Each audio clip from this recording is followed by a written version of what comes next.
और बहुत सारी चीजें हैं कि हमें किस तरह का भोजन का चुनाव करना चाहिए। अगर हम कुछ गलत खाना खा ले तो उसका क्या प्रभाव हमारे शरीर पे पड़ सकता है। इन सब चीजों को हम लोग डिटेल में अभी समझेंगे।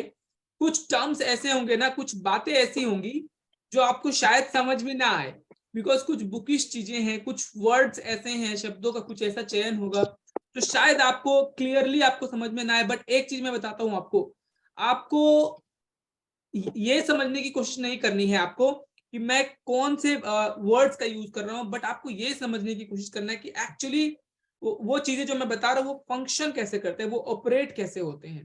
तो आपको समझना है। एक बार में समझ नहीं आएगी सारी बात, लेकिन 2 4 5 10 बार 20 बार जब आप सुन लोगे यही सेशंस में इन्हीं सारी चीजों को, तो आपको सारी चीजें समझ में आ जाएंगी, बहुत हद तक समझ में आ जाएंगी। जैसे बहुत सारी चीजें आपको पहले समझ में नहीं आती होंगी, बट सेशन अटेंड करने के बाद आपको वो सारी चीजें समझ में अब आने लगी होंगी, तो वैसे ही आपको चीज समझ में आ जाएंगी। तो अभी जो मैं आपको पॉइंट बताने वाला हूँ, जो टॉपिक है हमारा, वो है एब्जॉर्प्शन, एसिमिलेशन और डिटॉक्सिफिकेशन। ये थोड़ा टफ है ना, आपको सुनने में भारी लग रहा होगा, लेकिन हम आपको इसका सीधा सीधा शाब्दिक अर्थ बताते हैं।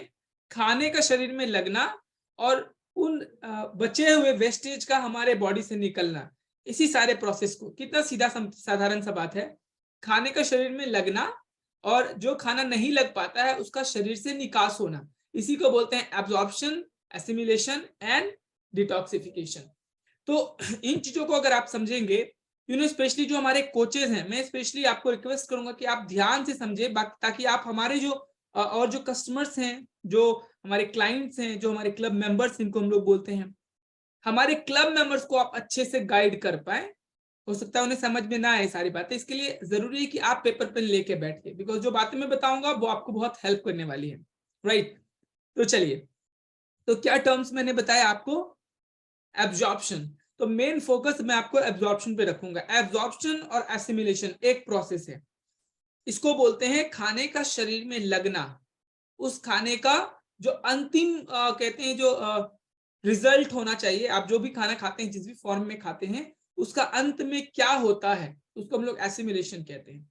और उसी भोजन का बच जाना, वेस्ट पार्ट जो है उसका शरीर से निकलना, जिसको हम लोग डिटॉक्सिफिकेशन बोलते हैं। अब देखिए, इन दोनों प्रोसेस का हमारे बॉडी में सही तरीके से काम करना बहुत जरूरी है। दोनों प्रोसेस का, किसका?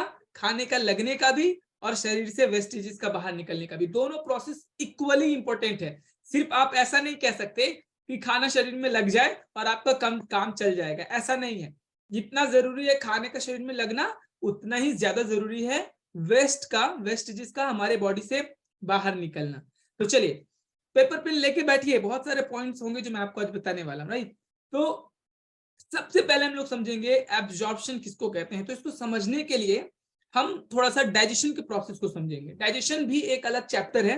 डाइजेशन पे हमारा एक बहुत जल्द सेशन आने वाला है, जिसमें मैं पूरे 1 घंटे आपको बताऊंगा कि खाना डाइजेस्ट कैसे होता है, आप जब खाते हैं उसका क्या होता है एक्चुअली। बहुत सारी चीजें हैं जो आपको डाइजेशन में, नई नई चीजें आपको सीखने को मिलेंगी। मैं थोड़ा सा उसका एक पार्ट लूंगा आपको समझाने के लिए अभी। तो एब्जॉर्प्शन को समझने के लिए थोड़ा डाइजेशन को समझना बहुत जरूरी है कि हम खाते हैं तो आखिर भोजन का क्या होता है। तो जैसे ही हम भोजन लेते हैं, कोई कुछ खाना देखते हैं, उसको जब खाते हैं तो सबसे पहले क्या करते हैं? कोई भोजन लेके उसे हम चबाते हैं, च्यूई करते हैं, चबाते हैं। तो चबा के हम क्या करते हैं? कोई बड़ा खाना है, बड़ा ऑब्जेक्ट है, बड़ी वस्तु है, और जब हम उसको दांतों से चबाते हैं तो हम उसको छोटे छोटे पार्टिकल्स में डिवाइड करते हैं। राइट, हाँ ना बोलते रहना है आपको। मैं आप लोगों को देख रहा हूं, आप मुझे नहीं देख रहे, मतलब आप भी मुझे देख रहे हैं, बट मैं भी आपको देख रहा हूँ। हाँ, मेरे स्क्रीन पे आप लोग दिख रहे हैं, तो हाँ ना कहेंगे तो समझ में आएगी बातें।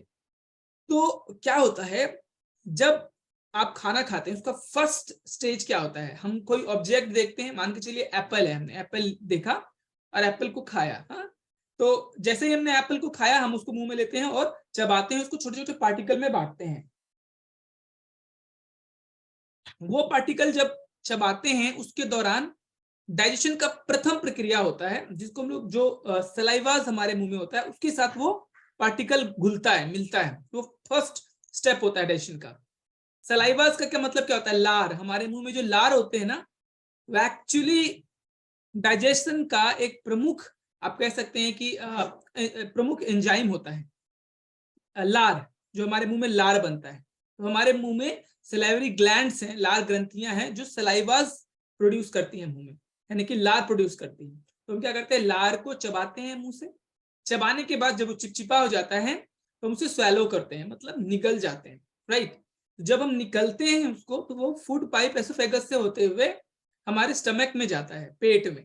अब पेट क्या है, हमारा ये निचला हिस्सा पेट नहीं है, पेट हमारा यहाँ पे राइट साइड में, तो पेट है। पेट पूरे सिस्टम को पेट नहीं कहते हैं, पेट यहाँ पे है, यानी कि आपके हार्ट के नीचे, राइट। तो वहां पे आपका स्टमक है, पेट है। तो जब भोजन स्टमक में जाता है तो स्टमक में जाने के बाद उसका नेक्स्ट प्रोसेस होता है डाइजेशन का, यानी कि वहां पे फिर वो पचता है, पचने की दूसरे प्रक्रिया से गुजरता है। जहां पे आप जब स्टमक में जाता है ना, स्टमक में बहुत सारे जूसेस होते हैं, डाइजेस्टिव जूसेस होते हैं जो पचाने में भोजन को हेल्प करते हैं। HCl होता है, हाइड्रोक्लोरिक एसिड, जो भोजन को पचने में मदद करता है, और म्यूकस भी होता है, और पेप्सिन, मतलब ये सब चीजें भी होती है। लेकिन मेनली क्या होता है, हमारे स्टमक में कुछ डाइजेस्टिव एंजाइम्स होते हैं, जूसेस होते हैं जो भोजन को पचने में मदद करते हैं। अब है क्या कि सारा भोजन हमारे स्टमक में नहीं डाइजेस्ट होता है, बल्कि वहां पे वो पार्शियली डाइजेस्ट होता है, थोड़ा बहुत डाइजेस्ट होता है, और अर्ध पाचन डाइजेशन के स्थिति में वो वहां से वापस निकलता है। वहां से कहा जाता है, हमारी छोटी आंत में। अब मैं आपको यहाँ पे अब्जॉर्प्शन दिखाऊंगा कि अब्जॉर्प्शन एक्चुअली होता क्या है। Just a second, just a second.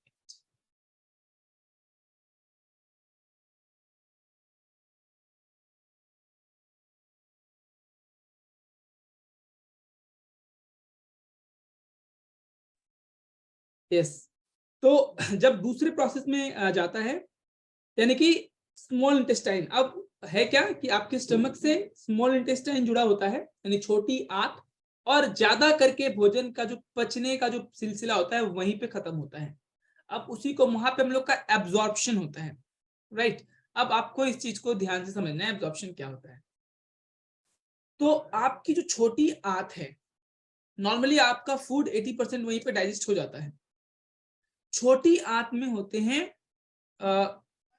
छोटी आंत में हमारे विलीज होते हैं। हाँ, विलीज क्या करते हैं, ये हमारे स्मॉल इंटेस्टाइन के ऊपर कैसे शेप में होता है, आप देखिए, मैं आपको बताता हूँ। स्क्रीन पे मैं एक बोर्ड शेयर कर रहा हूँ और वहां पे लिख रहा हूँ, आई होप आपको बहुत दिख रहा है स्क्रीन पे व्हाइट बोर्ड।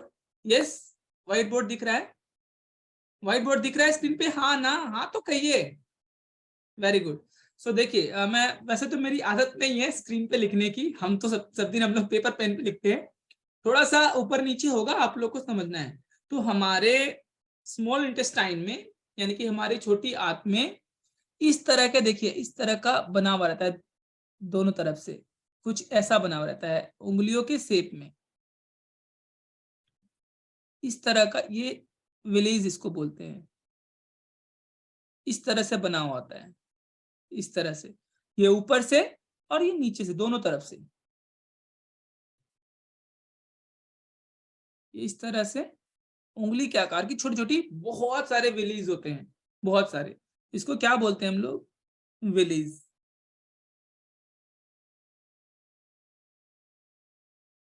ये बोलते हैं, VILLI। आपको समझ लेना है, हाँ। मैं अच्छे से पेपर पेन की तरह तो नहीं लिख सकता, स्क्रीन पे कैसे ही लिख सकते हैं, तो ये आपको समझना है। ये विलीज होते हैं एक्चुअली। तो ये जो विलीज है ना, यही एब्जॉर्प्शन का काम करता है। तो अब हमारे स्टमक में हम जो भी चीजें खाते हैं, तो वो एक्चुअली आपको पता है क्या है। मैं आपको बताता हूँ, आपको सुन के बड़ा आश्चर्य लगेगा। एंड वो क्या कि हम टेस्ट के लिए कितना कुछ खा लेते हैं, है ना, अलग अलग चीज खा लेते हैं, अपनी सेहत से भी कॉम्प्रोमाइज कर लेते हैं कई बार। पिज्जाज खाते हैं आप, एंड बर्गर्स खाते हैं कि नहीं, कई बार खाते हैं ना। पर मैं आपको बताऊं, ये सब चीजों का महत्व कितना देर है, सिर्फ तब तक जब तक आपने उसे निगला नहीं है। आप जैसे निगल जाते हैं, बिकॉज वो कार्ब्स होता है, उन सब का विखंडन एक ही प्रक्रिया से हमारे शरीर में होता है, मतलब वो सब ग्लूकोज में ही टूटते हैं। यानी कि सबका सब एक ही चीज है, भले हम टेस्ट के लिए खा ले, लेकिन वो सब कुछ एक ही चीज है। वो सारा ग्लूकोज के फॉर्म में ही टूटेगा वो कार्ब्स। तो जो हम तीन चीजें खाते हैं, तीन चीजें जो मैक्रोज होते हैं एनर्जी। अब मैं आपको बताता हूं एक्चुअली एब्जॉर्प्शन क्यों होता है, एब्जॉर्प्शन हमारी बॉडी क्यों करती है, ताकि हम एनर्जी हमारी बॉडी प्रोड्यूस कर सके और एनर्जी से हम कोई भी एक्टिविटी का एग्जीक्यूशन कर सकें। मतलब जब हम खाएंगे, खाने से सुनिए ध्यान से, जब हम खाएंगे उसमें जो पोषण होगा उसका सही एब्जॉर्प्शन होगा। एब्जॉर्प्शन मतलब होता है, एब्जॉर्प्शन का हिंदी क्या बोल सकते हैं, सोखना, ऐसा बोल सकते हैं एब्जॉर्प्शन का हिंदी। हाँ, तो जो न्यूट्रिशन होता है, जो खाने में हमारी पोषण होती है, उसको जब हमारी बॉडी सोखती है, एब्जॉर्प्शन करती है, तो बाद में उसको ऊर्जा के तौर पे, एनर्जी के तौर पे यूज करती है बॉडी। अगर हम जो भी एक्टिविटी करते हैं, कोई भी क्रियाकलाप जो आप कर रहे हैं, उसका अंतिम अवस्था क्या है, उसको आप चाहते हैं कि वो लाइक वो कहाँ से, उसके लिए एनर्जी कहाँ से मिलेगी आपको, तो उसके लिए आपको जो है डिपेंड रहना पड़ेगा कि आपकी बॉडी कितनी अब्सॉर्ब कर रही है न्यूट्रिशन, एंड आपकी बॉडी कितनी मैक्रोज ले रही है, इन सब चीजों पे निर्भर करेगा लाइक कि आपकी एनर्जी कैसी होगी एंड आप कितना एनर्जी खर्च करते हैं। ये सारा खेल उन्हीं चीजों का है, मतलब क्या ले रहे हैं, क्या खर्च कर रहे हैं। अब इन चीजों को थोड़ी अच्छे से समझना है। मैं नॉर्मली कई बार ये चीजें आपको बताता हूँ, लेकिन मैं थोड़ी थोड़ी सी गहराई में आपको लेके जाऊंगा। तो ये इतनी बात समझ में आई आपको? नहीं समझ में आई तो मैं रिपीट कर दूंगा। इतनी बात समझ में आई? नहीं? हाँ, हाँ, ना, कुछ में हाँ तो सर हिला दीजिए। हाँ, समझ में आई। तो यहां तक आपको समझ में। अब हम जो भी चीज खाते हैं ना, जो भी चीज खाते हैं जिससे हमें ऊर्जा मिलती है, वो क्या होती है, एक प्रोटीन होता है हमारा। प्रोटीन बहुत जरूरी है हमारे लिए। मैं जब आपको मैक्रो मैनेजमेंट बताऊंगा, फिर मैं आपको डिटेल्स में बताऊंगा प्रोटीन का क्या काम है। एंड कार्बोहाइड्रेट होता है, कार्ब्स भी बहुत बड़ा चैप्टर है। आपको पता है हमारे जो कपड़े हैं ना, ये भी कार्बोहाइड्रेट ही है। हम जो कपड़े पहनते हैं ये भी कार्बोहाइड्रेट है। आपने कई बार देखा है ना, जानवर को देखा होगा आपने, कपड़ा खा लेते हैं। देखा है ना आपने, कुत्तों को या गाय को क्यों खा लेते हैं? क्योंकि वो कार्बोहाइड्रेट होता है। अब हमारी आंतें उस तरह की नहीं बनी है कि उस कार्ब्स को भी डाइजेस्ट कर ले, यू नो। लेकिन जो कुछ कुछ एनिमल्स होते हैं जिनके आंतें बहुत स्ट्रांग होती हैं और वो ऐसे कार्ब्स को भी डाइजेस्ट कर लेते हैं, तो उनके आंतें सेलुलोज से बनी होती हैं, जो कि दूसरे लेवल का ही एक आप कह सकते हैं कि डाइजेस्टिव सिस्टम होता है। तो जिसके कारण वो कपड़े को भी डाइजेस्ट कर लेते हैं, तो वो लोग कपड़ा भी खा लेते हैं। हम लोग जैसे हम आप आपने कभी गौर किया है कि आप कभी कैप्सूल आपने खाया होगा, कई बार आपने कैप्सूल लिया होगा, कैप्सूल में प्लास्टिक होता है। प्लास्टिक सब्सटेंस का क्या होता है, आपने कभी सोचा है ऐसा? नहीं सोचा होगा। वो प्लास्टिक भी कार्बोहाइड्रेट ही होता है, वो कार्ब्स होता है, वो प्लास्टिक नहीं होता है एक्चुअली, वो कार्ब्स होता है। तो वो इसलिए वो हमारे बॉडी में डाइजेस्ट हो जाता है, मेटाबोलाइज हो जाता है। समझ में आई बात आपको? तो मतलब ये एक बड़ा चैप्टर है। मैं आपको मैक्रो के बारे में जब बताऊंगा तो अच्छे से समझाऊंगा इन चीजों को। तो हम या तो कार्बोहाइड्रेट खाते हैं, या प्रोटीन खाते हैं, या फिर फैट खाते हैं। अब है क्या कि इन तीन चीजों का विखंडन कैसे होता है। जो प्रोटीन होता है वो अमीनो एसिड में टूटता है पेट में। उसके बाद अमीनो एसिड में टूटता है, उसके जो कार्बोहाइड्रेट होते हैं वो ग्लूकोज में टूट जाते हैं, ग्लूकोज में। और जो फैट्स हैं, ये तीन ही होता है मैक्रो। मैं आपको मैक्रो में बताऊंगा, तीन ही मैक्रो है जिससे हमें एक्चुअली एनर्जी मिलती है। बाकी जो चीजें हैं उनसे एनर्जी नहीं मिलती है हमें। टोटल 8 ही न्यूट्रिएंट हैं, 8 न्यूट्रिशन होते हैं, सिर्फ 8 न्यूट्रिशन, उससे ज्यादा नहीं होता है। 8 कौन कौन होता है? एक फैट, 8 को दो भागों में बांटा जाता है, एक फैट, एक प्रोटीन और एक कार्ब्स, जो कि मैक्रो न्यूट्रिएंट है। और बाकी जो 5 है वो माइक्रो न्यूट्रिएंट है। उसमें क्या क्या होता है? उसमें होता है मिनरल्स, उसमें होता है विटामिन, उसमें होता है फाइटोकेमिकल, एंड उसमें होता है वाटर। और क्या, और क्या होता है? सॉरी, 7 ही होता है। 7 होता है। फाइबर को एक्चुअली दोनों कैटेगरी में रख सकते हैं आप, दोनों, बिकॉज जो इनसोल्यूबल फाइबर है वो माइक्रोन्यूट्रिएंट होता है, और जो सोल्यूबल फाइबर है वो मैक्रोन्यूट्रिएंट होता है। तो फाइबर को दोनों ही कैटेगरी में आप रख सकते हैं। तो नॉर्मली आप कह सकते हैं कि बेसिकली 7 होते हैं। कौन कौन? मिनरल्स, विटामिन, वाटर यानी कि पानी, और फाइटोन्यूट्रिएंट। ये 4 होते हैं हमारे माइक्रोन्यूट्रिएंट, और 3 होते हैं मैक्रोन्यूट्रिएंट। टोटल 7 से 8, 7 या 8 आप कह सकते हैं, इतने ही न्यूट्रिएंट होते हैं। बाकी जो भी आप न्यूट्रिशन जानते हैं वो इसी में आता है। जो भी, जैसे कैल्शियम क्या है, मिनरल फैमिली से। मतलब जो भी न्यूट्रिएंट आप जानते हैं वो इन्हीं सातों में से होगा, राइट। तो अब क्या है कि लाइक हाँ, तो हम जो खा रहे हैं उसका विखंडन उसी प्रकार से होगा, हम जो ये 3 चीजें खा रहे हैं। अब जो मैंने आपको बोला, अब ध्यान से सुनिएगा, अभी मैं मुद्दे की बात बताने वाला हूं। हमारा फूड चॉइस कैसा है, हमारा फूड चॉइस कैसा है, वो निर्धारित करेगा कि हमारे शरीर में कितना पोषण जा रहा है। अभी देखिए मैं आपको व्हाइट बोर्ड में बता के लिख के बताता हूं। यस, तो ये हमने ऐसे ऐसे विलीज बनाए थे, फिर से ड्रॉ कर लेते हैं। ये आपके आंतों के ऊपर नीचे होते हैं कुछ इस तरह से। अब इसमें क्या होता है, इससे विजल्स कनेक्टेड होते हैं, विजल्स जो हमारे कोशिकाओं से, जिसका कनेक्शन जो हमारे कोशिकाओं तक न्यूट्रिशन पहुंचाते हैं। अब इनके बाहरी तरफ से पिछली ओर से ये ब्लड विजल्स होते हैं, ये ऐसे ऐसे ऐसे ऐसे ऐसे ऐसे ऐसे होते हैं, सब में ऐसे ऐसे ऐसे ऐसे ऐसे करके होता है। इसके अंदर होता है, किसके अंदर, विलीज के अंदर, इसके अंदर कुछ ऐसे होते हैं, ऐसे ऐसे। ये आपको समझ लेना है, मैं कुछ अच्छे से ड्रॉ नहीं कर पा रहा बिकॉज मैं हैंड से ही ड्रॉ कर रहा हूँ स्क्रीन पे तो वो क्लैरिटी नहीं आ रही है, बट आपको समझना है। इस तरह के होते हैं ये, इससे जुड़े हुए होते हैं, किससे, विलीज से। इस तरह से, इस तरह से ये विजल्स होते हैं, ये हर तरफ होते हैं। ये ऐसे करके ये पूरे इसके सरफेस से, यानी विलेज के सरफेस से कुछ इस तरह जुड़े होते हैं। तो ये जो ब्लड विजल्स आप देख रहे हैं, ये जो है विजल्स, ये जो विजल्स हैं, ये विजल्स क्या करते हैं, आप जो भी हमारे विलीज में, यानी कि आंतों के ऊपर जो भी है, आंतों के ऊपर, यानी कि आप अब देखिए समझने वाली चीज है। हमने जो न्यूट्रिएंट खाया है, मैं फिर से आपको लेके जा रहा हूं, हमने जो 3 चीजें खाई हैं, उन 3 चीजों का ही, अब ज्यादा चीज आप जो खाओगे उसी तरह से उसका ज्यादा विखंडन होगा, है ना। तो आपने जो चीजें ज्यादा खाई हैं, ये आंतों के ऊपर जो ये जो विलीज है उसके ऊपर वही चीज ज्यादा होगा ना। समझ में आ रही है आपको बात मेरी, नहीं समझ रहे आप? जो चीजें हमने ज्यादा खाया है उसी का ज्यादा, वही ज्यादा टूटेगा, उसी का ज्यादा विखंडन होगा, चाहे आपने कार्ब्स खाया, चाहे आपने फैट खाया, चाहे आपने जो भी खाया। तो बेसिकली होगा क्या कि जो भी भोजन आप ले रहे हैं वो इसके सरफेस पे, यानी कि इसके परत पे, इसकी सतह पे, इसकी सतह पे, इसकी सतह पे वही चीजें जाके चिपकेंगी, वही चीजें इसके ऊपर चिपकेंगी, जहां पे ऑलमोस्ट सारा डाइजेशन कंप्लीट होता है।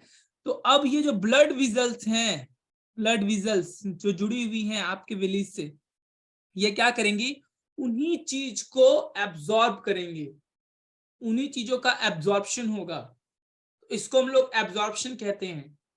समझ में आई आपको बात, आपको समझ में आ रही है नहीं? आपने जो चीज खाया, जो चीज आपने लिया, वो चीजें आके आपके विलीज पे चिपकेंगी, और आपके ब्लड विजल्स जो हैं, ये जो आ रहे हैं विजल्स, ये विजल्स, ये सब क्या करेंगे, उन्हीं चीजों को एक्सट्रैक्ट करके, एब्जॉर्ब करके आपके कोशिकाओं तक पहुंचाएंगी। आपको बात समझ में आ रही है?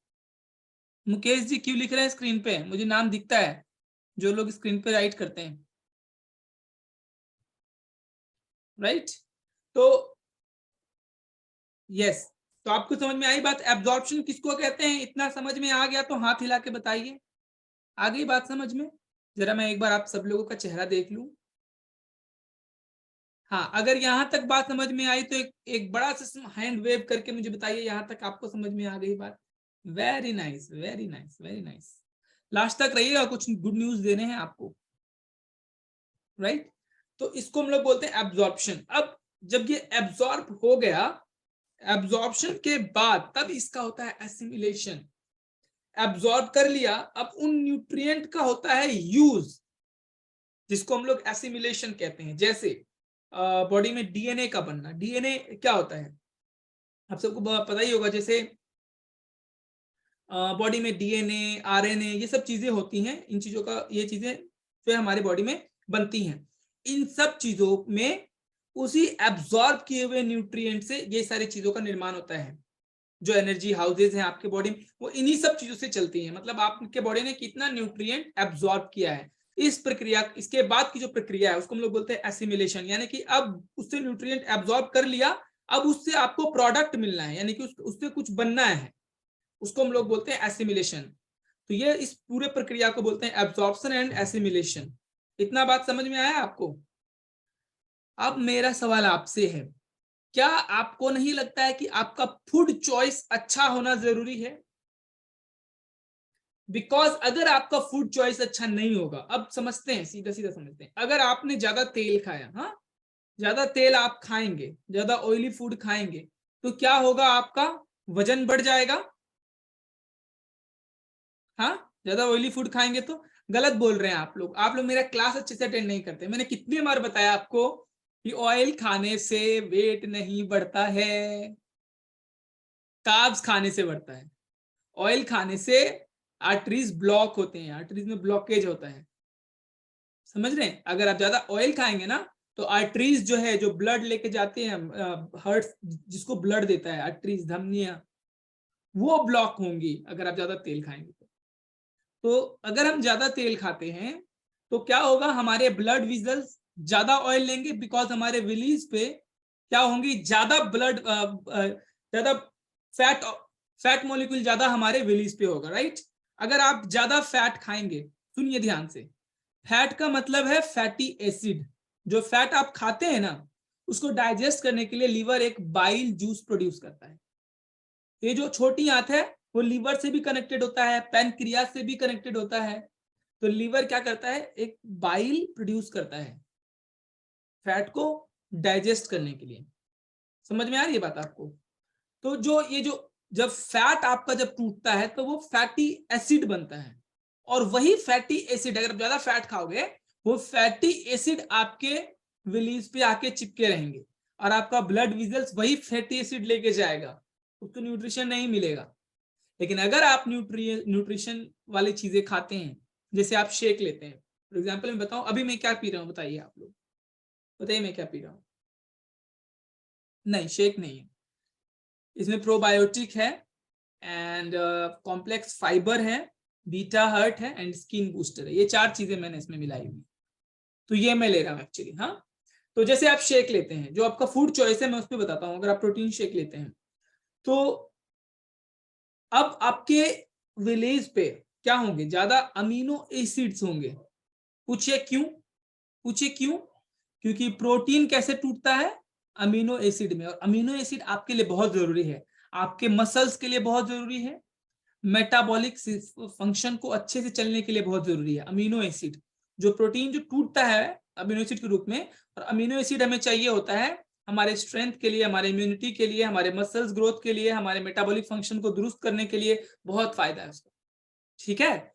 तो अब क्या है, आपने लिया शेक, अब आप क्या कर रहे हैं? आप डेली 1 या 2 बार शेक ले रहे हैं, मतलब आपके विलीज पे ज्यादा अमीनो एसिड है, मतलब आपका ब्लड विजल ज्यादा अमीनो एसिड लेगा और सेल्स तक ज्यादा अमीनो एसिड पहुंचाएगा, और जब सेल्स तक ज्यादा अमीनो एसिड जाएगा तो आपके सेल्स डेवलप होंगे, आपका जो डीएनए है बहुत ही स्ट्रांग होगा। हम सबके बॉडी में डीएनए है, जिससे आपका नेक्स्ट जनरेशन बनता है, जैसे बच्चे होते हैं तो आपके डीएनए से ही बनते हैं, है ना?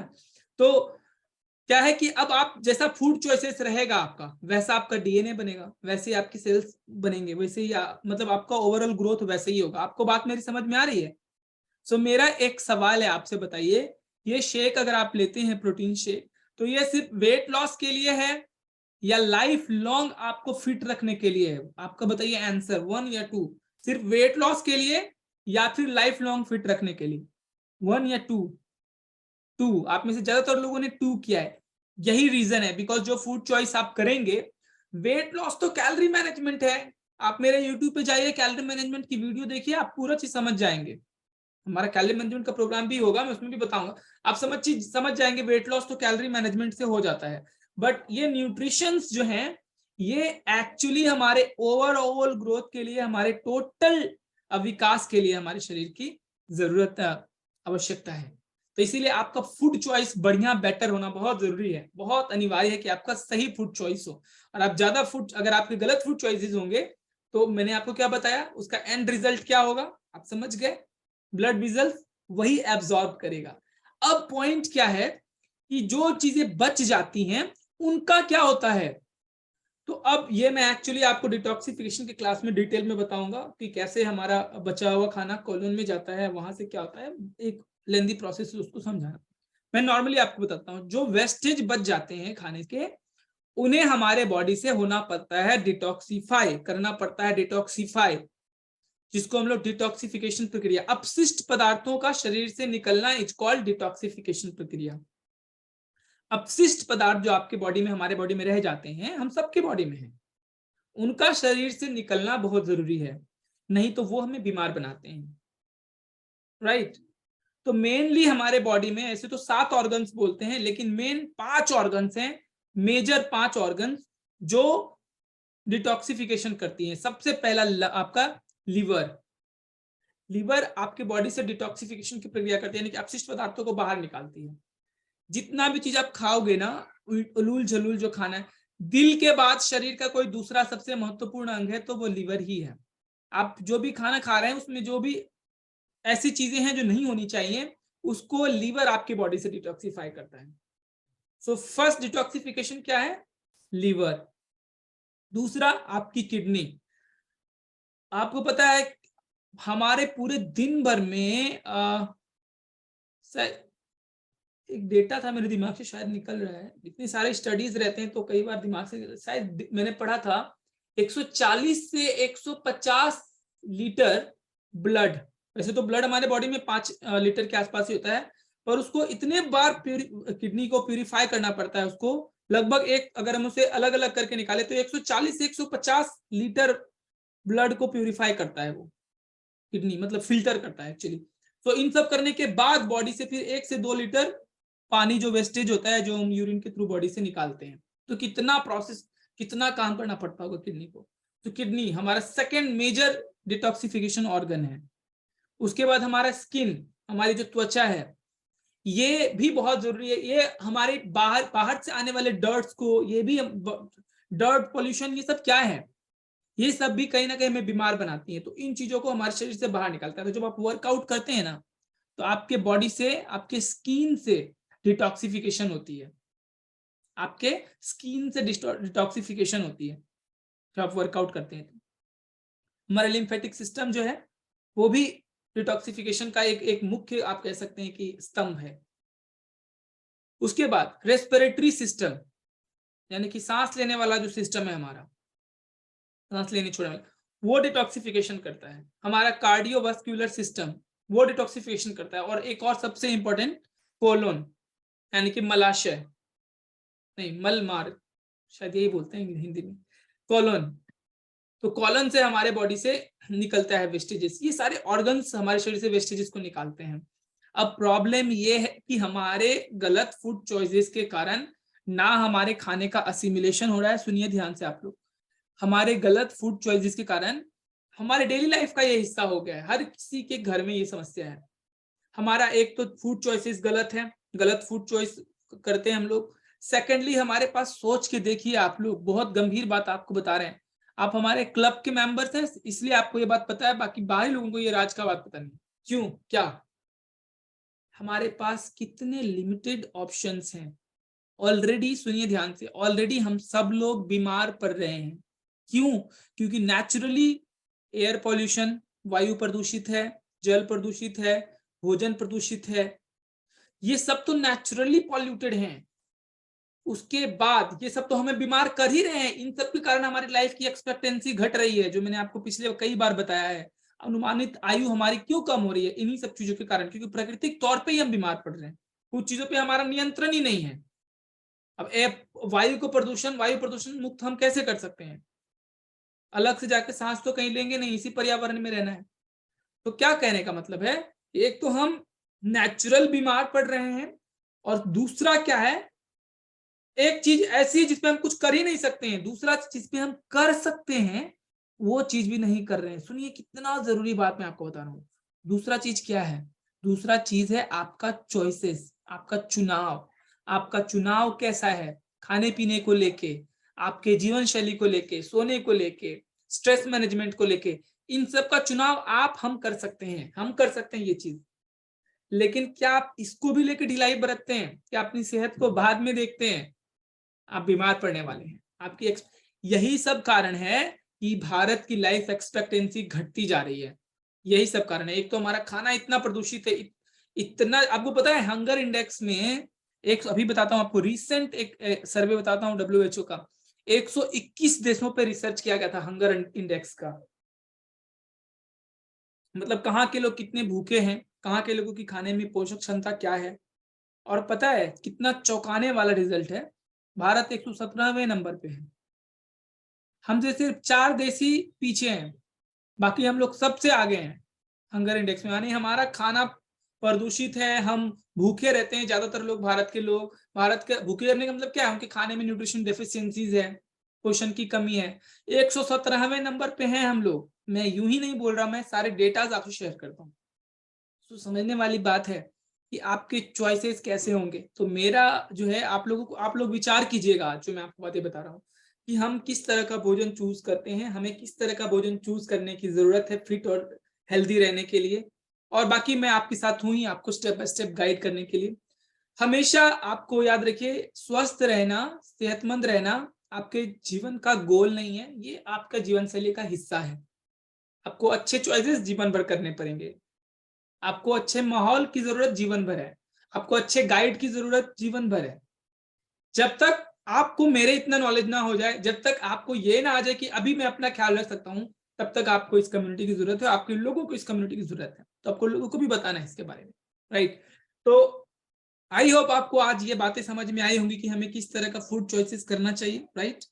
समझ में आई बात आपको? Yes, very nice. तो अगर आपको मेरी बात समझ में आई तो मैं आप लोगों को अनम्यूट कर रहा हूं, सबको। आप चाहे तो मुझे थैंक यू कह सकते हैं। यस, तो मैं आप सबको एक अनम्यूट का ऑप्शन दे रहा हूं।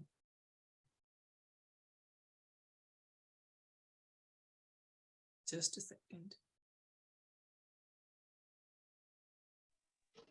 Thank you, sir. Thank you so much, sir. Thank you, so sir. much, sir. Thank you, sir. Thank you, Thank you, thank you so much, sir. sir. Thank you so Thank you very much. much, sir. Thank you so much, sir. Very nice Thank information, you so sir. much, sir. Mind blowing. Thank you, sir. अतुल्य. Sir. Thank you, sir. Great सबसे job, बड़ा sir. Thank you मेरा है sir. Thank you so much. सबसे बड़ा thank you मेरा sir. Thank you so much. Thank you very much, thank you very much, thank you, thanks a lot, thanks a lot.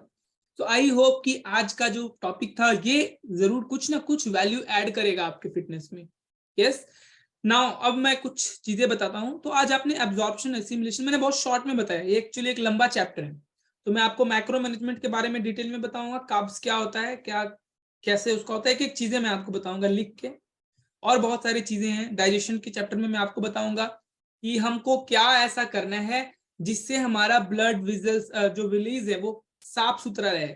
वो जितना साफ सुथरा रहेगा, आपके ब्लड विजल्स को उतना ही आसानी होगा न्यूट्रिशन को खींचने में। उसके लिए हमें क्या एक्टिविटी करना चाहिए, कौन सी न्यूट्रिशन लेने चाहिए, ये जानना चाहेंगे आप? जानना चाहेंगे तो जरूर हमारे डाइजेशन के सेशन में आइएगा। सब लोगों को लिंक दीजिएगा, वो सबके लिए ओपन होगा। कुछ दिन में ही हम लोग करेंगे डाइजेशन के बारे में डिटेल सेशन। नाउ तो अब है क्या, आज कितनी तारीख है? आज तारीख है 15 और हमारा हमारा 21 डेज वेट लॉस चैलेंज ड्यूज है ना आप लोगों का। एक्साइटमेंट नहीं आ रहा आपको? क्या जबरदस्त सेशन होगा। एक्चुअली मुझे थोड़ा सा, मैं इंगेज हो गया था कहीं, तो मैं आ नहीं पा रहा था। मुझे पता है कि आप लोग भी मुझे मिस कर रहे होंगे, बिकॉज मैं तो बहुत मिस करता हूँ आप लोगों को, राइट। बहुत मैंने मिस किया आपको। तो हमारे 21 दिन के वेट लॉस चैलेंज में आप लोगों का ग्रुप जो है अभी असेंबल होगा, एक ग्रुप कल तक जिन लोगों ने अपना वीडियो आप दे देंगे, जिन लोगों की वीडियो आ जाएगी, आप 21 दिन के वेट लॉस चैलेंज में हिस्सेदार हो जाएंगे। एक नया ग्रुप असेंबल होगा आपके लिए, उसमें आपको सारे डिटेल्स मिलेंगे, डाइट के नॉलेज मिलेंगे। डेली शाम को हम लोग 10-15 मिनट आपस में बैठ के कुछ ना कुछ ऐसे बारे में, ऐसे जैसे मैंने आपको ये टॉपिक बताया, ऐसे बहुत सारे टॉपिक हैं जो आपके डेली फिटनेस के लिए जरूरी है। तो जो भी हमारे 21 डेज वेट लॉस चैलेंज के इसमें आ रहे हैं, आप सबको वहां पे नए नए डाइट चार्ट्स मिलेंगे, कैसे कैसे डाइट चार्ट का क्या रोल होता है, एंड एंड बहुत सारी चीजें हैं जो आपको समझनी है, और वो सब आप 21 दिन के वेट लॉस चैलेंज में समझ जाएंगे। तो जो भी क्वालिफायर्स हैं, आप सबको कांग्रेचुलेशंस। जिन लोगों ने अपना अपना 1 ईयर का रजिस्ट्रेशन करवाया है, आप सब लोग हमारे 21 डेज वेट लॉस चैलेंज का हिस्सा है।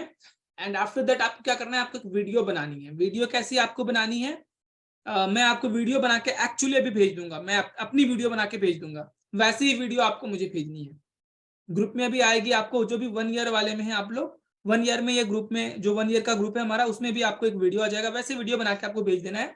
नया ग्रुप असेंबल होगा, उसमें आप आएंगे और हम लोग देखिए कितनी सारी सेहत से जुड़ी बातें करेंगे। बहुत जबरदस्त सेशन होगा, 21 दिन का आपका लाजवाब अनुभव होगा। तो yes, thank you very much. आज के लिए इतना ही। आई होप आपको मजा आया होगा एंड आपने नोट्स लिए होंगे। ये सेशन अभी यूट्यूब पे अपलोड हो जाएगा,